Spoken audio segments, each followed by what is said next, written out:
ساکن دهه توگارک از دهات توگارک ناحیه واسه میرزا نظرов از خطه زمینی نزد حملگی منزل استقامتیش همساله 3 حاصل به دست میآورد. این موفقیت میرزا طوری او گفت در آن است که به قدر زمین رسیده آن را ثمرناک استفاده می نماید. این سبزوادها کشتی تکراری زمین می باشد. زمین ما اول با پروی ارگانیکی تامین کردیم. بعد زمین را تا 30-35 سانتی متر جفت کرده برای کشتی تکراری گرفتن زمین تیار کردیم. اینا چخالی شما ببینید اینا لوبیایی کردگیم، کاپوس کردگیم، گل کرم کردگیم، پامادر کردگیم، بودرینگ کردگیم که حال در عرفای نشونامای خوب میباشند.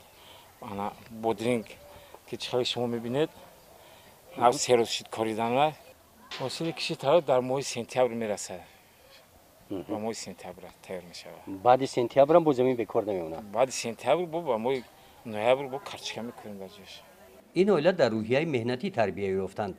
از این رو به قدر زمین میرسند. میگوید میرزا نظرов در این حوله هر یک وجب زمین ثمرناک استفاده کرده شده است. پومیدور و بادرینگ وقتی جمع‌آوریش میباشد. در این گوشه کدو کش نمودند. سال گذشته تنها از یک نهال کدو تا 10-15 دانه این نمود محصولاتی به سلامتی فایده آور جمع‌آوری کردند. نگاهبین و پرورش باغ نزدیک حولگی هم در این اویله خوب راه مانده شده است. بعد جمع‌آوری آلوچه و زردآلو روسای نزدیک سیب و انار را جمع‌آوری میکنند. این شربت و نوشابه ها از حاصل همین زمین تیار کرده شدند. محصولات زمین نظرگی ما از همین 3 ساعت کارچه کردگی بدیم.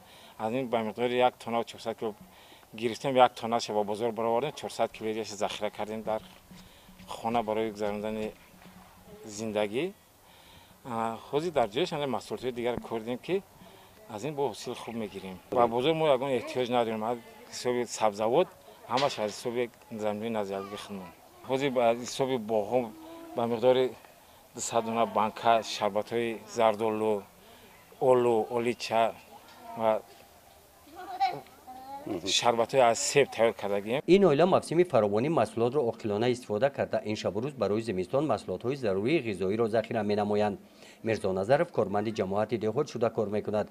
در سمت استفاده زمین نزد حولگی برای همسایه‌ها نمونه عبرت گشته است.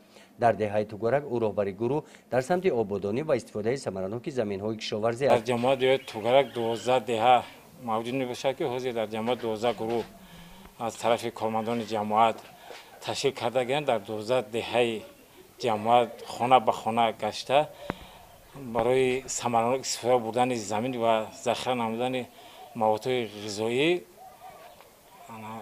تاکید کرده ایستادیم.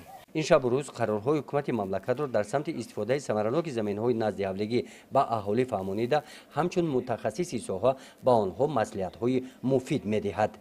گزارش خواجه نظریف خدای نظر ظهورов از ناحیه واسه برای برنامه اطلاعاتی نوید.